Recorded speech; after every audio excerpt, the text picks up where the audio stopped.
Si eres creyente profundo, este video no es para ti. Hoy no hablaremos de milagros ni de fe.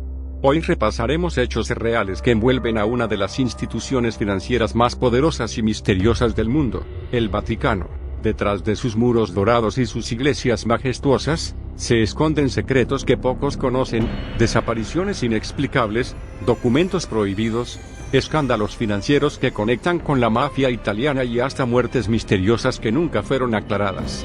Todo esto mientras millones de fieles entregan su dinero, su confianza y su esperanza. Lo que verás en este vídeo está basado en hechos históricos y documentos filtrados, algunos silenciados por décadas. Aquí no hay teorías sin fundamento, aquí hay pruebas, archivos y casos que fueron intencionalmente tapados, para que la verdad nunca saliera a la luz. Prepárate, porque lo que vas a descubrir sobre el Vaticano podría cambiar para siempre la forma en que ves esta institución. El Vaticano es símbolo de fe, de creencia y de esperanza.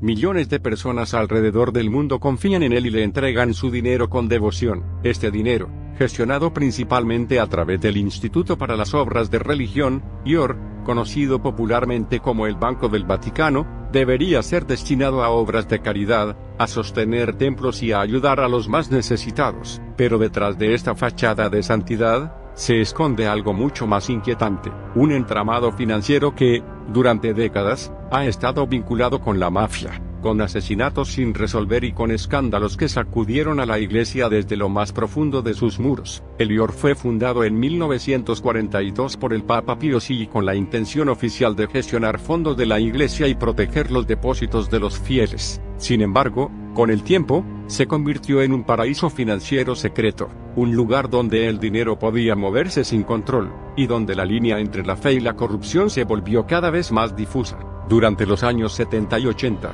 el Banco del Vaticano se convirtió en el centro de lavado de dinero internacional, con conexiones directas con la mafia italiana, bancos de Suiza y redes criminales que operaban bajo el manto del secreto más absoluto. Uno de los casos más emblemáticos que revelan esta oscura relación es el de Roberto Calvi, un banquero italiano que administraba el Banco Ambrosiano, con fuertes lazos con el IOR. Calvi fue encontrado colgado bajo el puente de Blackfriars en Londres en 1982, envuelto en billetes y rodeado de símbolos que sugerían un mensaje de advertencia. Oficialmente, la policía lo declaró suicidio, pero muchos expertos creen que fue un asesinato orquestado por la mafia, en complicidad con actores del Banco Vaticano, para encubrir enormes desfalcos y transacciones ilegales. Este caso, conocido como el banquero de Dios, expuso cómo los hilos de poder económico y criminalidad podían entrelazarse dentro de la institución que, para el mundo, simboliza la santidad. Pero los escándalos financieros no terminan ahí.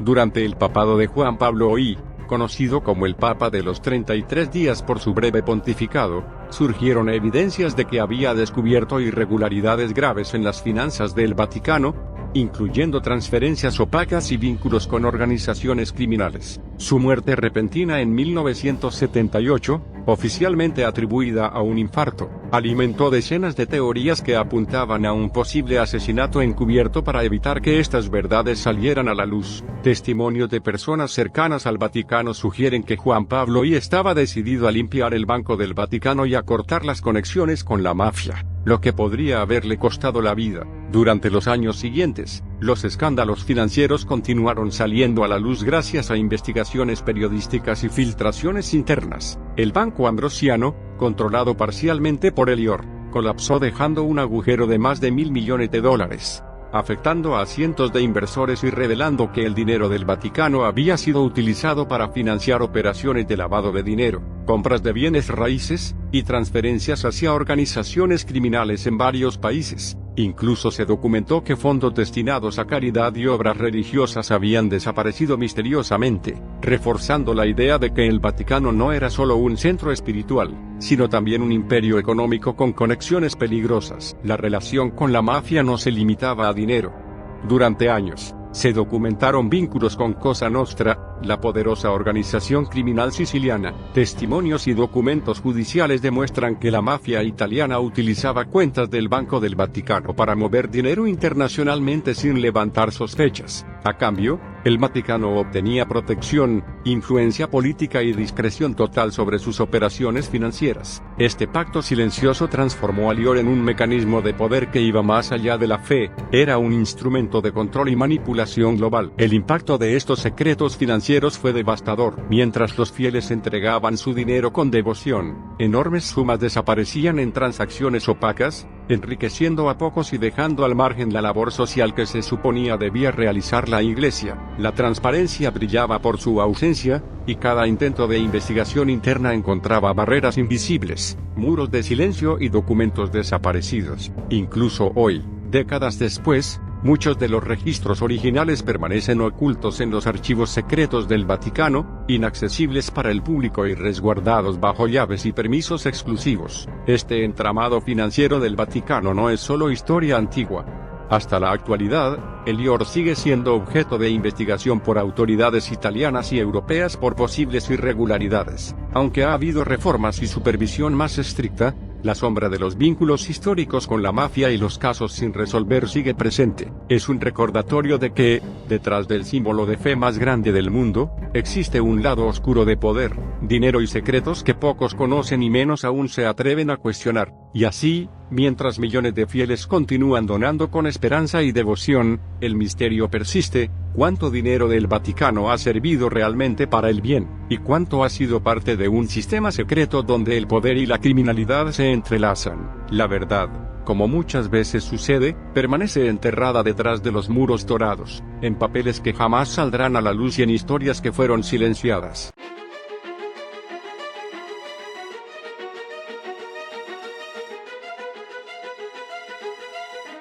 El caso de Emanuela Orlandi es uno de los misterios más oscuros y perturbadores relacionados con el Vaticano, un enigma que ha perdurado durante más de 3 décadas y que continúa generando preguntas que nadie ha respondido. Emanuela era una adolescente italiana de 15 años, hija de un funcionario del Vaticano, que vivía una vida aparentemente normal, rodeada de familia, escuela y amigos. Sin embargo, un día de junio del año 1983, desapareció sin dejar rastro, y desde entonces su nombre se ha convertido en sinónimo de misterio, conspiración y secretos que la Iglesia ha intentado mantener ocultos. El 15 de junio de 1983, Emanuela salió de su casa para dirigirse a clases de música en Roma, una rutina que realizaba con normalidad.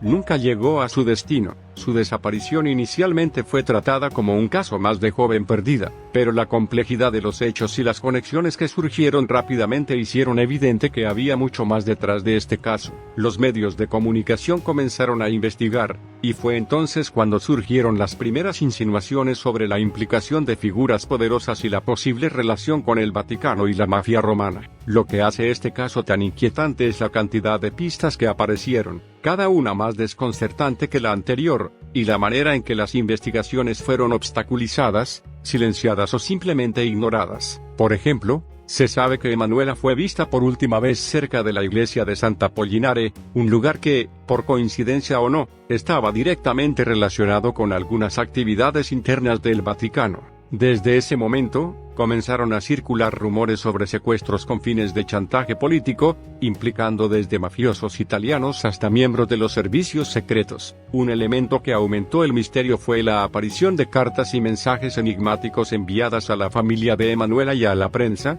muchos de ellos escritos con un nivel de conocimiento sobre la vida y rutina de la joven que sugería que sus secuestradores sabían más de lo que un ciudadano común podría conocer. Algunos de estos mensajes mencionaban de manera explícita el Vaticano y sus secretos, insinuando que la desaparición no era un acto aislado, sino parte de un plan más amplio para silenciar algo que nunca debía salir a la luz. Además, la familia de Emanuela, desesperada por respuestas, recibió llamadas y cartas de personas que afirmaban tener información, pero que rápidamente se desvanecían o eran desacreditadas por la policía, dejando más dudas que certezas. El silencio institucional fue abrumador. A pesar de que el caso recibió atención mediática internacional, las investigaciones oficiales parecían avanzar a pasos lentos, y en ocasiones, ser activamente bloqueadas. Se han documentado filtraciones que sugieren que altos funcionarios del Vaticano no solo conocían la situación, sino que también podrían haber intervenido para desviar la atención de los investigadores. Otro punto clave del caso fueron los vínculos con el Banco Vaticano y la mafia. Algunos investigadores sugieren que Emanuela pudo haber sido utilizada como pieza de un esquema de chantaje relacionado con operaciones financieras opacas, donde Lior y la mafia italiana compartían intereses. Esta teoría no ha sido comprobada de manera concluyente, pero es consistente con los patrones de silencio, desapariciones y encubrimientos que rodean a la institución en otras circunstancias. En 1997, la policía italiana llevó a cabo excavaciones en el cementerio teutónico del Vaticano, en respuesta a denuncias anónimas sobre el posible hallazgo de restos de Emanuela, aunque los resultados oficiales indicaron que no se encontraron restos humanos relacionados. La acción en sí misma alimentó la especulación de que el Vaticano estaba dispuesto a permitir ciertas investigaciones solo para crear la apariencia de cooperación, mientras ocultaba la verdad más profunda. Otro elemento perturbador es la conexión con figuras de poder dentro del Vaticano y la política italiana. A lo largo de los años, se ha mencionado la posible implicación de cardenales, diplomáticos y miembros de la alta jerarquía eclesiástica, quienes podrían haber estado al tanto de lo sucedido pero decidieron proteger a la institución a toda costa. Este encubrimiento ha llevado a que, a día de hoy, el caso permanezca oficialmente sin resolver, y que el nombre de Emanuela Orlandi sea recordado no solo como el de una adolescente desaparecida, sino como símbolo de los secretos que la Iglesia ha mantenido durante décadas. En el año 2013, se reabrió el caso tras la aparición de nuevas pistas, incluyendo cartas enviadas a periodistas y ciudadanos que mencionaban directamente la posible ubicación de sus restos y la implicación de figuras de alto rango. Estas revelaciones generaron titulares y renovaron el interés mediático, pero nuevamente, los resultados fueron escasos, y las autoridades parecen incapaces o poco dispuestas a arrojar luz sobre lo sucedido. El misterio de Emanuela Orlandi se intensifica cuando consideramos los posibles motivos detrás de su secuestro. Algunos historiadores y periodistas sugieren que la joven pudo haber sido utilizada para presionar a ciertas figuras políticas o financieras, aprovechando la influencia del Vaticano y su capacidad de movilizar recursos y contactos a nivel internacional. Otros, más escépticos, creen que su desaparición es un ejemplo extremo de cómo el poder puede corromper incluso los entornos más aparentemente sagrados, y cómo el silencio institucional puede perpetuar tragedias humanas durante décadas. Lo que distingue este caso de otros desaparecidos es la combinación de factores: la juventud de la víctima, su conexión con el Vaticano, la interferencia de la mafia y la complicidad de figuras de poder. Todo esto ha hecho que el nombre de Emanuela se mantenga vivo en la conciencia pública, alimentando teorías de conspiración, investigaciones independientes y denuncias que cruzan fronteras. Hoy, más de 30 años después, el caso sigue sin resolverse. Los archivos del Vaticano permanecen cerrados para la mayoría, y la familia Orlandi continúa buscando respuestas que probablemente nunca llegarán. Cada nuevo descubrimiento, cada carta filtrada o cada pista misteriosa, solo sirve para reafirmar que el Vaticano, lejos de ser solo un centro espiritual, también es un lugar donde el secreto y el silencio protegen a quienes manejan el poder, incluso a costa de la vida de los más inocentes. El caso de Emanuela Orlandi no es solo una desaparición. Es un recordatorio de que, detrás de los muros dorados y los altares sagrados, existen realidades que el mundo no quiere enfrentar, realidades donde la fe, la devoción y la esperanza conviven con el poder, el encubrimiento y la corrupción, y donde la verdad se convierte en un lujo que pocos pueden permitirse.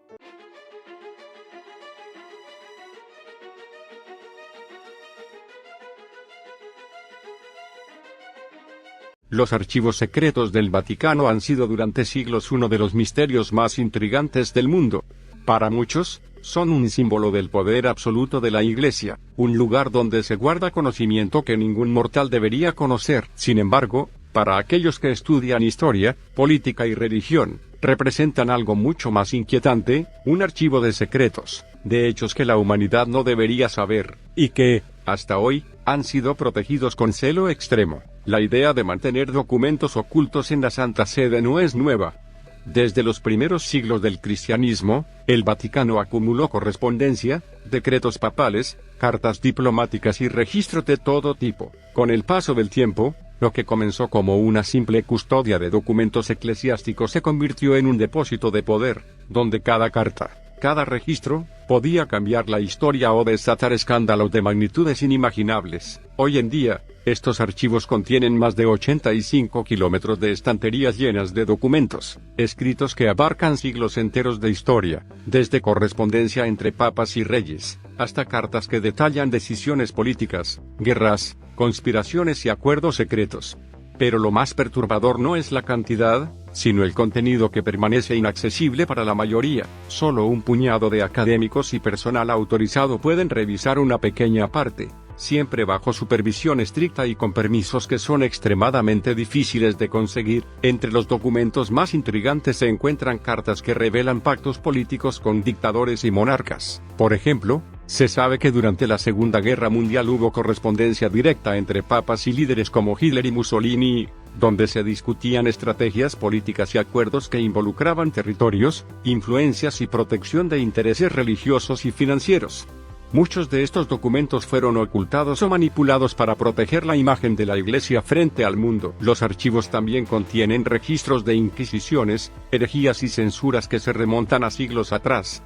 Documentos donde se detallan procedimientos legales, castigos y sentencias sobre personas acusadas de desviarse de la doctrina oficial. Algunos de estos registros incluyen casos de personas que fueron torturadas o ejecutadas, y cuyas historias fueron completamente borradas de la memoria pública. Lo escalofriante es cómo estos archivos revelan un patrón de control y manipulación que se mantuvo constante durante siglos, asegurando que la Iglesia mantuviera su poder absoluto sin importar las consecuencias humanas. Además, los archivos secretos del Vaticano contienen correspondencia con científicos, exploradores y estudiosos de la época, donde se discuten descubrimientos que la Iglesia consideraba peligrosos o contrarios a su doctrina. Por ejemplo, cartas sobre hallazgos astronómicos que contradecían la visión geocéntrica del mundo, estudios sobre anatomía humana que desafían creencias religiosas y documentos relacionados con experimentos científicos controvertidos. Algunos historiadores aseguran que incluso hay manuscritos que mencionan fenómenos inexplicables, que podrían considerarse paranormales o sobrenaturales, aunque nunca han sido divulgados. Uno de los aspectos más inquietantes es la existencia de archivos sobre crímenes, asesinatos y desapariciones que involucran directamente a miembros de la Iglesia o a personas cercanas al Vaticano. Casos como el de la desaparición de Emanuela Orlandi, que mencionamos antes, están documentados con notas, investigaciones internas y correspondencia que nunca llegó a manos de la justicia italiana o del público. Estos documentos sugieren que el silencio no fue accidental, sino que fue una estrategia deliberada para proteger intereses institucionales. También hay registros sobre el artefactos religiosos y reliquias que la Iglesia considera de valor incalculable, desde la supuesta sangre de mártires hasta objetos de culto que algunos investigadores creen que poseen propiedades inexplicables. Algunos de estos archivos incluyen inventarios, protocolos de custodia y referencias a eventos extraños que ocurrieron en relación con estas reliquias, generando teorías sobre que el Vaticano podría estar protegiendo conocimientos o poderes que van más allá de lo humano. Lo que hace que estos archivos sean aún más aterradores es la forma en que el acceso está regulado. La mayoría de los documentos antiguos no se pueden fotografiar, copiar ni reproducir de ninguna manera. Cada solicitud de investigación debe pasar por un riguroso proceso de aprobación, y aún así, el investigador solo puede acceder a los documentos supervisado por funcionarios del Vaticano. Esto asegura que la información más sensible permanezca oculta, generando teorías de conspiración y especulación sobre lo que realmente se guarda detrás de esos muros. A lo largo de la historia, se han filtrado fragmentos de estos archivos, y cada filtración ha causado revuelo mundial. Algunos documentos revelaron corrupción, otros demostraron manipulación política y algunos incluso sugieren que el Vaticano pudo haber intervenido en conflictos internacionales para proteger sus propios intereses económicos y territoriales. Sin embargo, cada filtración fue manejada de manera que la institución pudiera mantener su imagen de santidad y fe ante el público. Muchos investigadores coinciden en que dentro de estos archivos hay evidencias que podrían cambiar la forma en que entendemos la historia de Europa y del mundo. desde tratados secretos hasta correspondencia que demuestra acuerdos con gobiernos cuestionables, pasando por registros de censura cultural y científica. Cada documento es un recordatorio de que el Vaticano no es solo un centro espiritual, sino también un centro de poder que ha influido en eventos históricos de manera silenciosa pero decisiva. Entre los documentos más misteriosos se mencionan también correspondencias sobre fenómenos inexplicables, supuestas visiones, milagros y eventos sobrenaturales que la Iglesia ha decidido mantener en secreto, posiblemente porque desafían la narrativa oficial que siempre ha presentado. Algunos historiadores sugieren que estos archivos podrían contener evidencia de prácticas ocultas o conocimientos esotéricos que nunca debieron ser revelados, y que solo unos pocos elegidos conocen. El impacto de los archivos secretos del Vaticano en la historia reciente es innegable. Por ejemplo, se sabe que la Iglesia ha utilizado información contenida en estos archivos para negociar con gobiernos, para proteger a personas implicadas en delitos graves y para garantizar que ciertos eventos históricos ocurrieran bajo su control. La mezcla de información política, económica y espiritual convierte a estos archivos en uno de los tesoros más peligrosos y poderosos del planeta. A pesar de todo esto, el Vaticano sigue manteniendo una narrativa de transparencia y fe, mientras que los documentos más comprometedores permanecen inaccesibles. Cada investigación académica, cada libro publicado y cada documental realizado sobre los archivos secretos se enfrenta a barreras de acceso, censura indirecta y una presión silenciosa para no indagar demasiado profundo. Esto alimenta la idea de que dentro de esos archivos existe información que cambiaría para siempre la percepción que el mundo tiene sobre la Iglesia y su influencia global. En resumen, los archivos secretos del Vaticano no son solo un depósito de papeles antiguos. Son un misterio vivo, un testimonio del poder absoluto de una institución que ha logrado mantener el control durante siglos. Contienen secretos sobre política, ciencia, religión, desapariciones y fenómenos inexplicables que nunca han sido revelados públicamente. Son el reflejo de una estrategia milenaria: controlar la historia, proteger el poder y asegurar que los secretos más oscuros permanezcan ocultos, incluso a costa de la verdad y de la justicia. Cada vez que alguien menciona los archivos secretos del Vaticano, no está hablando solo de libros o pergaminos antiguos, está hablando de siglos de poder, de corrupción silenciosa, de secretos que podrían cambiar la historia del mundo y de misterios que, probablemente, nunca serán revelados por completo.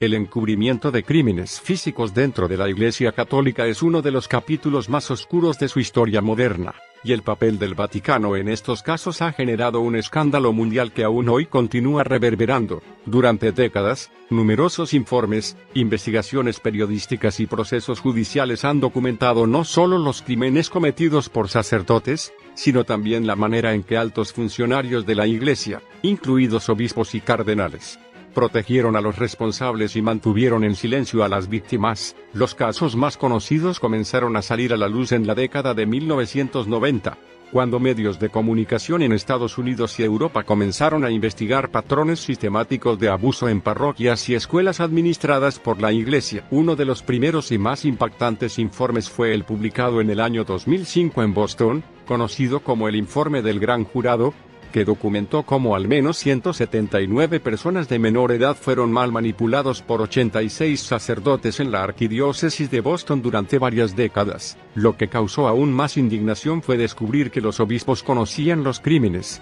trasladaban a los sacerdotes a otras parroquias y, en muchos casos, no denunciaban los abusos a la policía. El patrón de encubrimiento no se limitó a Estados Unidos. En Irlanda, el informe conocido como el Informe Ryan, publicado en el año 2009, documentó crímenes en instituciones religiosas desde 1950 hasta 1995. Miles de personitas fueron víctimas de violencia inapropiada y física, y la Iglesia Católica, junto con autoridades estatales, permitieron que los abusos continuaran durante décadas sin rendir cuentas. El informe señaló que los sacerdotes culpables eran reubicados, protegidos y a veces enviados a otras parroquias o países, mientras que las víctimas eran silenciadas por miedo, culpa o represalias. En Alemania, en el año 2013, Una investigación de la diócesis de Colonia reveló que al menos 600 personas de poca edad fueron inapropiadamente manipulados por más de 150 sacerdotes en un período de varias décadas. La investigación también mostró que los funcionarios del Vaticano estaban al tanto de muchos de estos casos y, en lugar de tomar medidas legales, protegieron a los culpables para evitar escándalos y preservar la reputación de la Iglesia. Uno de los casos más impactantes a nivel internacional es el de Marcial Maciel, fundador de la Congregación Legionarios de Cristo en México. Durante años, Maciel hizo cosas inapropiadas con hijos de seminaristas, algunos con edades que son inadecuadas, mientras mantenía una fachada de santidad y éxito dentro de la Iglesia. Lo más perturbador fue descubrir que el Vaticano, a pesar de recibir denuncias directas y testimonios de las víctimas, permitió que Maciel continuara con sus actividades durante décadas, otorgándole incluso reconocimientos y posiciones de influencia. Solo después de investigaciones exhaustivas y presión mediática, el Vaticano finalmente intervino y lo sancionó formalmente en el año 2006. En Australia, la Comisión Real sobre Respuestas Institucionales a la Protección,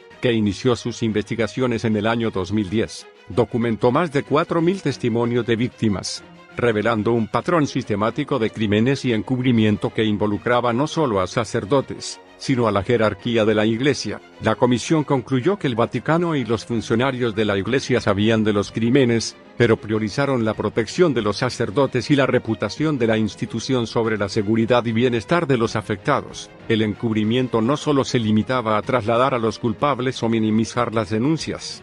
En muchos casos, se utilizaban métodos de intimidación y manipulación psicológica para silenciar a las víctimas. Algunas eran amenazadas con el excomunión, otras eran obligadas a firmar documentos de silencio, y muchas fueron víctimas de campañas de descrédito por parte de miembros del clero y funcionarios de la Iglesia. Este patrón de ocultamiento generó un círculo vicioso donde los abusadores podían operar con impunidad, y las víctimas sufrían en silencio durante años, algunas incluso toda su vida. En Estados Unidos, el informe John Hay, encargado por la Conferencia de Obispos Católicos, documentó que entre 1950 y 1999, más de 160.000 personas en miniatura eran mal manipulados por sacerdotes. El informe también reveló que, en la mayoría de los casos, los responsables eran trasladados a otras parroquias y se implementaban programas de tratamiento que rara vez lograban la rehabilitación real, sirviendo más como un mecanismo de protección institucional que como solución. En Latinoamérica,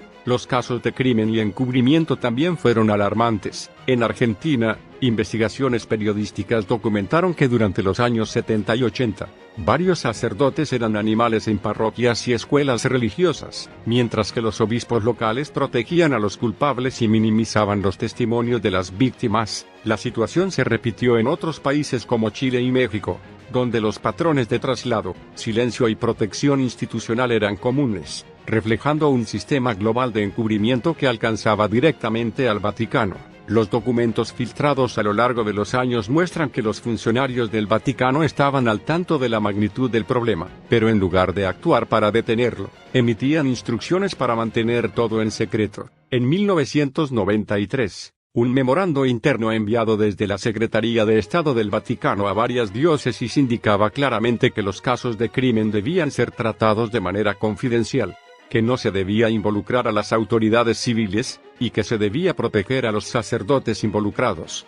Este tipo de directrices refleja la prioridad de la Iglesia en proteger la institución sobre las víctimas. El escándalo alcanzó niveles globales en el año 2002, cuando el Boston Globe publicó una serie de investigaciones sobre el encubrimiento sistemático en la arquidiócesis de Boston. Los reportajes demostraron cómo los obispos, incluido el cardenal Bernard Law, habían permitido que decenas de sacerdotes cometieran estos crímenes, moviéndolos de parroquia en parroquia y ocultando los crímenes a las autoridades. La presión pública fue tal que el cardenal tuvo que renunciar, y se inició un debate mundial sobre la responsabilidad del Vaticano en estos encubrimientos. El impacto de estos escándalos no se limitó al ámbito legal.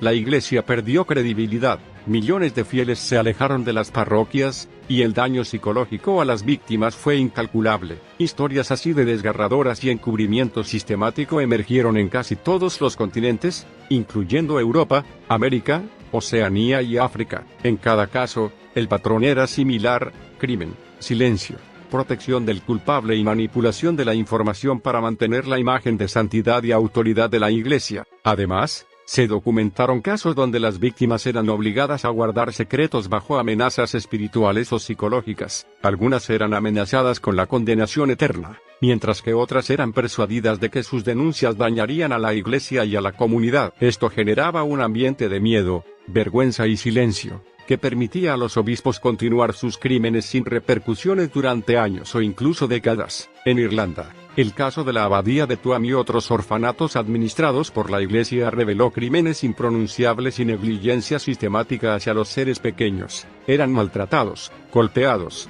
y en muchos casos, sujetos a cosas inofensables por miembros del clero, mientras que los informes eran ocultados y los perpetradores trasladados a otras instituciones. Las investigaciones demostraron que los funcionarios del Vaticano y los obispos locales tenían conocimiento de estas prácticas, pero optaron por proteger la reputación de la Iglesia en lugar de defender a los afectados. En Estados Unidos, el caso de Los Ángeles y la Arquidiócesis de Los Ángeles también mostró patrones similares. El cardenal Roger Mahony fue ampliamente criticado por permitir que sacerdotes con pasado oscuro continuaran en funciones sin informar a las autoridades, trasladándolos a diferentes parroquias y ocultando documentos. Las demandas legales posteriores revelaron cientos de páginas de correspondencia interna que demostraban un encubrimiento deliberado y sistemático. El encubrimiento de oscuridad dentro del Vaticano y la Iglesia no solo implicaba a obispos y sacerdotes locales. En muchos casos, las decisiones se tomaban en lo alto de la jerarquía,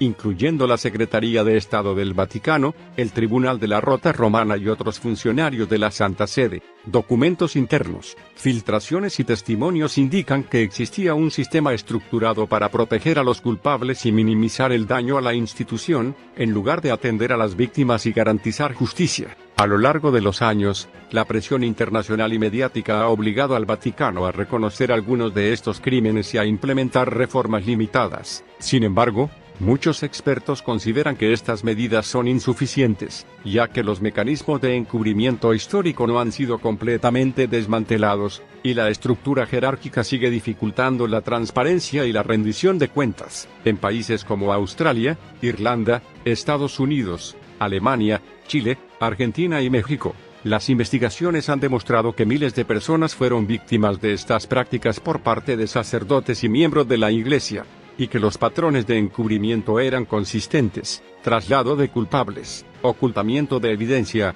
intimidación a las víctimas y protección institucional por encima de la justicia. La magnitud de estos crímenes y encubrimientos es tal que muchos consideran que el Vaticano, lejos de ser solo un centro espiritual, actuó durante décadas como un sistema de poder que protegía a criminales internos mientras mantenía la imagen de santidad y autoridad frente al mundo. Las víctimas, en cambio, pagaron un precio enorme, con traumas físicos, psicológicos y emocionales que perduran hasta hoy. El encubrimiento de crímenes no solo refleja corrupción y negligencia, sino también una estrategia deliberada de controlar la narrativa, proteger la institución y garantizar que los secretos más oscuros permanezcan ocultos. Cada traslado, cada directriz secreta, cada documento sellado, fue una pieza de un sistema que buscaba preservar la autoridad del Vaticano, sin importar el costo humano.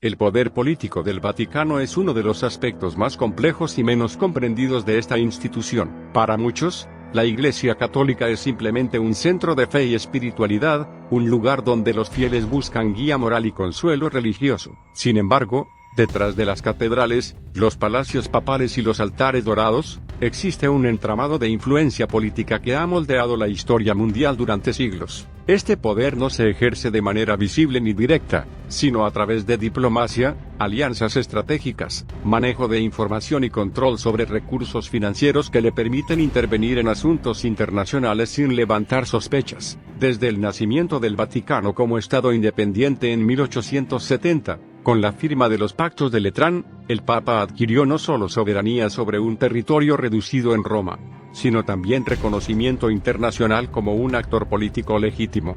Este reconocimiento no fue meramente simbólico, permitió al Vaticano establecer embajadas, firmar tratados internacionales y mantener relaciones diplomáticas con casi todos los países del mundo. A través de estas relaciones, la Santa Sede ha logrado influir en decisiones políticas, conflictos militares y procesos electorales, muchas veces sin que la opinión pública sea consciente de su participación. Uno de los ejemplos más notables del poder político del Vaticano se observa en la Segunda Guerra Mundial. Durante este conflicto, papas como Pío XII tuvieron la capacidad de mediar entre potencias, recibir información confidencial de líderes políticos y decidir sobre el destino de millones de personas. Los documentos históricos revelan que la Santa Sede mantuvo comunicación con líderes de países aliados y del eje, incluyendo Alemania, Italia, Estados Unidos y Gran Bretaña. Estos canales diplomáticos fueron utilizados tanto para proteger intereses de la Iglesia como para influir en decisiones políticas de gran alcance. Un caso particularmente polémico fue el del Papa Pío XII y su relación con la Alemania nazi. Investigaciones históricas han demostrado que,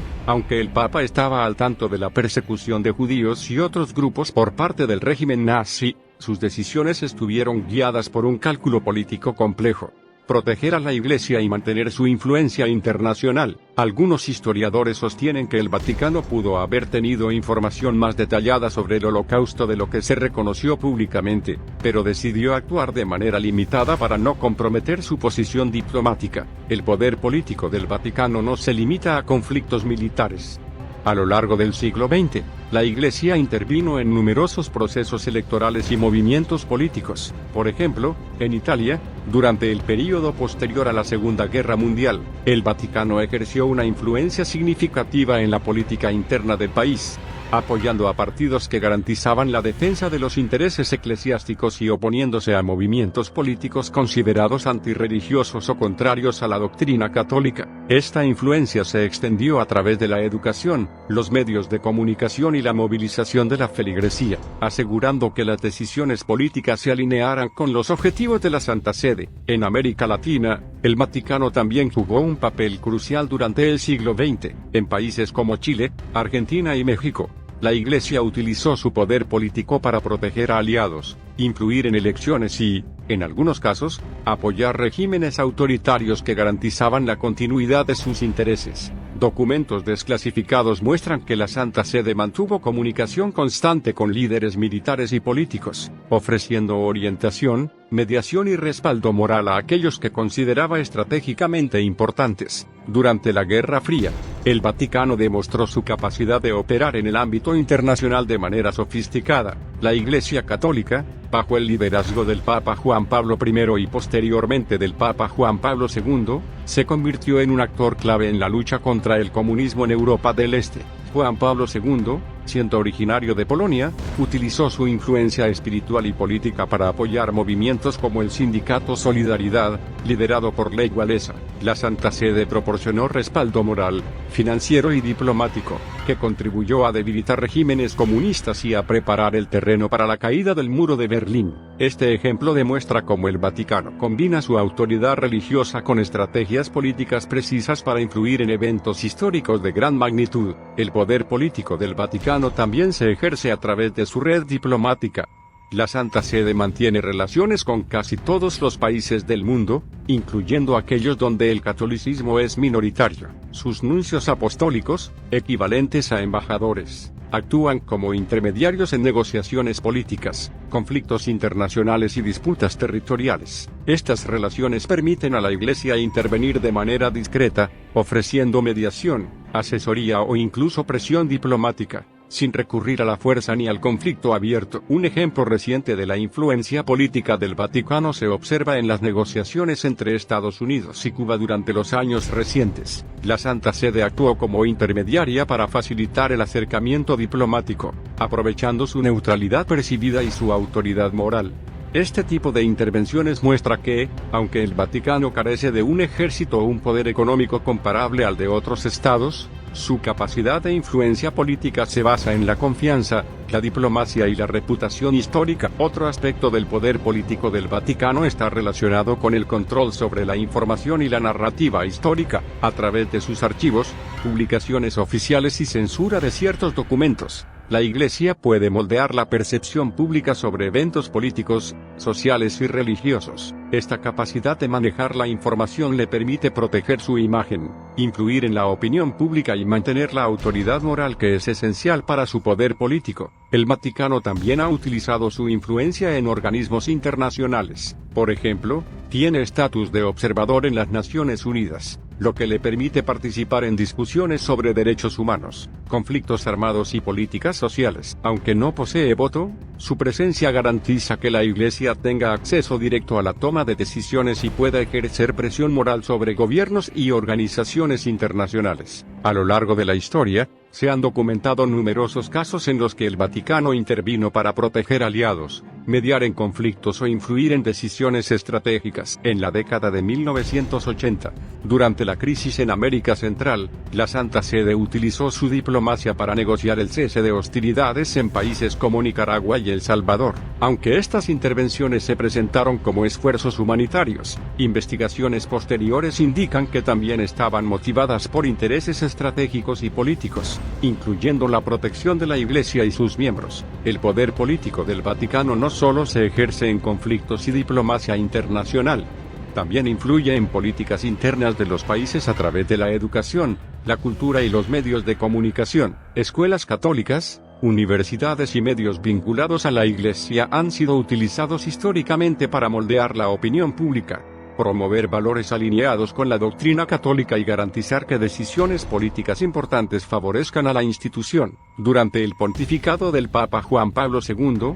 la Iglesia consolidó su influencia política global de manera excepcional. Su intervención en Europa del Este, América Latina y África demuestra que la Santa Sede combina poder espiritual, diplomático y político para influir en eventos históricos de gran magnitud. Esta estrategia le ha permitido actuar como un actor global, capaz de cambiar el curso de naciones sin necesidad de recurrir a la fuerza o al conflicto abierto. El poder político del Vaticano también se manifiesta en su capacidad para proteger intereses financieros y económicos, a través de instituciones como bancos, inversiones y propiedades inmobiliarias. La Iglesia puede garantizar recursos para sus operaciones políticas y diplomáticas. Esto incluye financiamiento para misiones, negociaciones diplomáticas y respaldo a aliados estratégicos, consolidando así su influencia en el ámbito mundial. A pesar de su pequeña extensión territorial, el Vaticano ha demostrado que su poder político no depende del tamaño físico ni de la fuerza militar,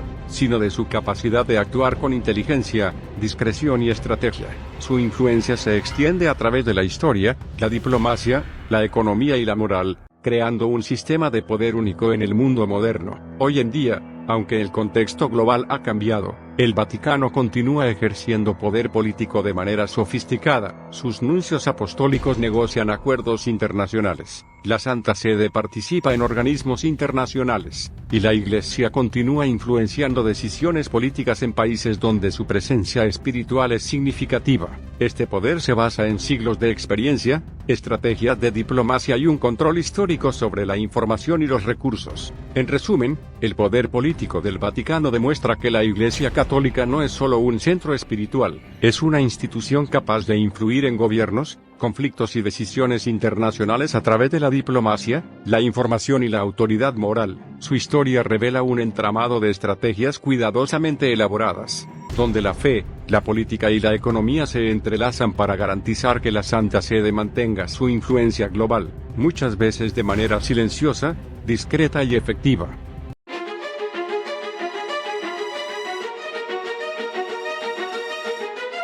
El Vaticano paranormal es quizás uno de los aspectos más fascinantes y misteriosos de toda la Iglesia Católica. Para muchos, la Santa Sede es simplemente un centro de fe y espiritualidad, pero detrás de sus muros existen archivos, registros y documentos que revelan un interés profundo por fenómenos que van más allá de la comprensión humana. Desde exorcismos autorizados oficialmente hasta investigaciones sobre fenómenos celestiales y objetos voladores no identificados, el Vaticano ha mostrado que la frontera entre lo espiritual y lo inexplicable siempre ha sido un terreno que ellos consideran propio. Uno de los temas más conocidos es el de los exorcismos.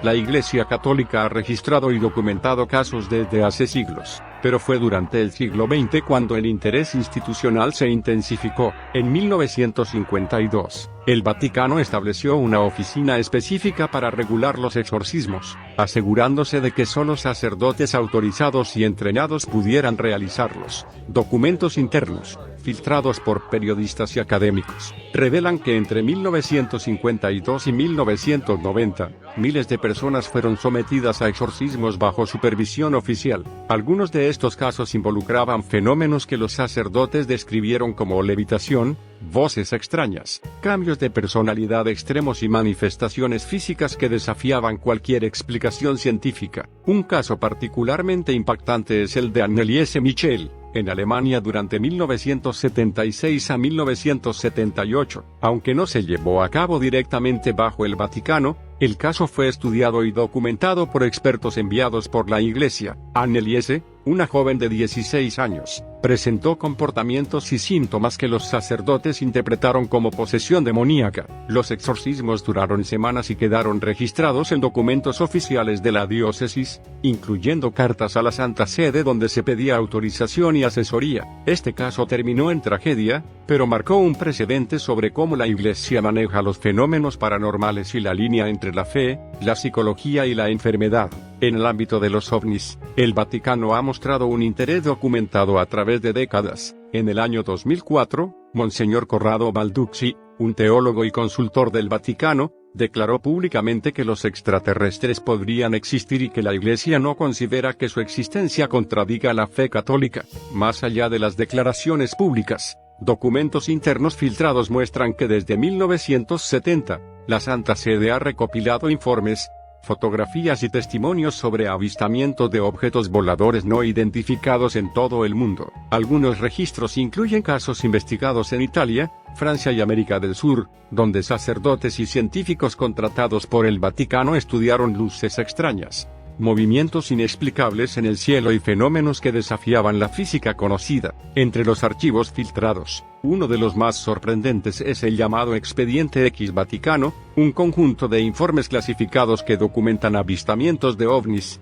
encuentros con luces inexplicables y fenómenos atmosféricos extraños alrededor de ciudades italianas y bases militares cercanas a Roma. Los documentos incluyen testimonios de soldados, sacerdotes y científicos que observaron luces que se movían a velocidades imposibles y cambiaban de dirección de manera instantánea. La Santa Sede catalogó estos casos con cuidado, diferenciando entre explicaciones naturales y eventos que no tenían explicación racional. El Vaticano también ha estado involucrado en la investigación de fenómenos milagrosos que algunos podrían considerar paranormales. Por ejemplo, apariciones de la Virgen María en lugares como Fátima en 1913, Lourdes en 1858, y Medjugorje desde 1981, han sido investigadas minuciosamente. Cada caso fue documentado, con entrevistas, registros médicos y evaluaciones de expertos, para determinar si se trataba de un fenómeno natural, psicológico o sobrenatural. Lo sorprendente es que,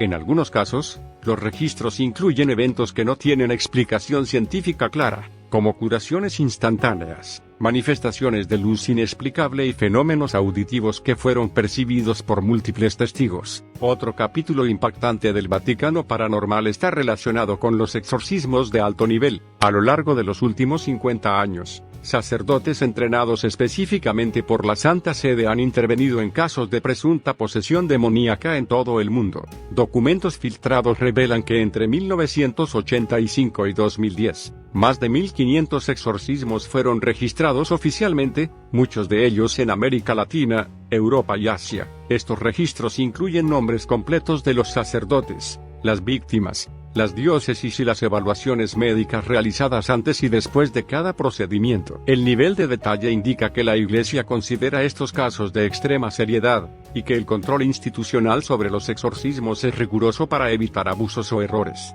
En Estados Unidos, el caso del padre Gabriele Amort, exorcista oficial de Roma, se volvió famoso por sus declaraciones y libros sobre exorcismos. Entre 1985 y 2008, Amort realizó miles de exorcismos y documentó experiencias que incluían levitaciones, cambios de voz, manifestaciones de olores extraños y alteraciones físicas inexplicables. Sus registros, filtrados posteriormente, muestran cómo la Santa Sede supervisaba algunas de sus intervenciones y evaluaba cada caso con equipos médicos y teológicos. El Vaticano también mantiene un interés documentado en fenómenos extraterrestres desde el siglo XX. En 1978, un grupo de astrónomos y teólogos bajo la supervisión del Vaticano estudió avistamientos en Argentina, Brasil y México. Los documentos filtrados revelan que se recopilaron fotografías, grabaciones de audio y video, y testimonios de civiles y militares. Algunos informes incluyen luces que se desplazaban en patrones geométricos imposibles y objetos que parecían reaccionar a la presencia humana, lo que llevó a la Santa Sede a catalogarlos como fenómenos que requieren investigación más profunda. En paralelo, la Santa Sede ha mostrado un interés en fenómenos de curación y experiencias místicas, algunos de los cuales se han clasificado como paranormales. Documentos internos sobre la Madre Teresa de Calcuta, sanaciones reportadas en Medjugorje y otros eventos muestran que el Vaticano analiza cuidadosamente cada caso antes de validar cualquier afirmación milagrosa. Esto indica que, más allá de la fe pública, existe un proceso sistemático de investigación que combina teología, ciencia y observación directa. En resumen, el Vaticano Paranormal revela un lado de la Santa Sede que muchos desconocen, un interés profundo y sistemático por fenómenos que desafían la lógica, que incluyen exorcismos, avistamientos de ovnis, apariciones milagrosas y fenómenos inexplicables. Los archivos filtrados muestran que esta institución maneja estos temas con extrema seriedad, documentando cada caso, protegiendo a sus investigadores y manteniendo un control absoluto sobre la información. Lo más inquietante es que, aunque gran parte de esta información ha sido filtrada, aún queda un océano de secretos por descubrir, evidenciando que el Vaticano, no solo como centro de fe, sino también como custodio de lo paranormal y lo inexplicable. El Vaticano es un estado diminuto en tamaño, pero gigantesco en poder político, económico y social. A simple vista parece solo un centro de espiritualidad y fe, un lugar donde millones buscan guía y esperanza, pero la realidad es mucho más compleja y, en muchos sentidos, inquietante. A lo largo de la historia humana y desde su creación, esta institución ha logrado modificar eventos y decisiones políticas a su conveniencia, muchas veces limitando el avance de la humanidad bajo pretextos de creencias que, para muchos, nacieron de cuentos sin sentido. Hoy, el Vaticano sigue siendo un actor de enorme influencia en todo el mundo. Su poder económico es inmenso, posee propiedades, inversiones y bancos que manejan miles de millones de dólares, dinero que, en teoría, debería destinarse a la ayuda humanitaria. Sin embargo, en un planeta donde millones de personas desfallecen por hambre, sed, guerras o conflictos violentos, la Santa Sede mantiene reservas que podrían salvar vidas, financiar hospitales, llevar agua potable y alimentos a familias enteras. Para ponerlo en perspectiva, el Papa posee un vehículo blindado de lujo cuyo costo ronda los $500.000, un recurso que podría utilizarse para llevar ayuda directa a comunidades necesitadas en África, América Latina o Asia. El poder político del Vaticano no se limita a lo económico. Su influencia se extiende a la diplomacia, la cultura y la educación. Ha intervenido en elecciones, ha respaldado gobiernos y ha presionado para proteger sus intereses, muchas veces por encima del bienestar de millones de personas. Durante siglos, desde el nacimiento del Estado en 1870 hasta nuestros días, esta institución ha logrado imponer su narrativa, proteger a sus aliados y consolidar su control sobre la fe de millones de seguidores. Pero el poder del Vaticano también tiene un lado oscuro.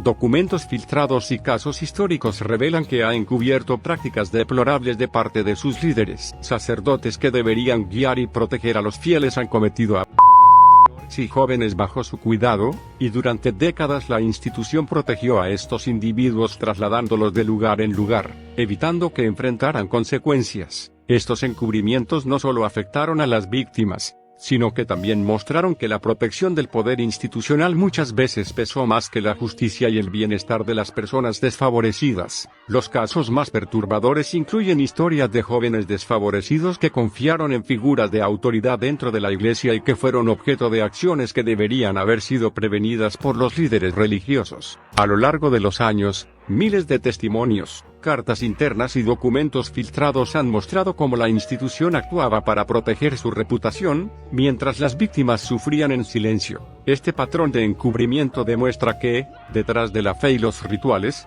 existe un sistema que prioriza su continuidad y riqueza por encima de la protección de los fieles. En lo económico, el Vaticano ha transformado su estructura en un verdadero negocio redondo.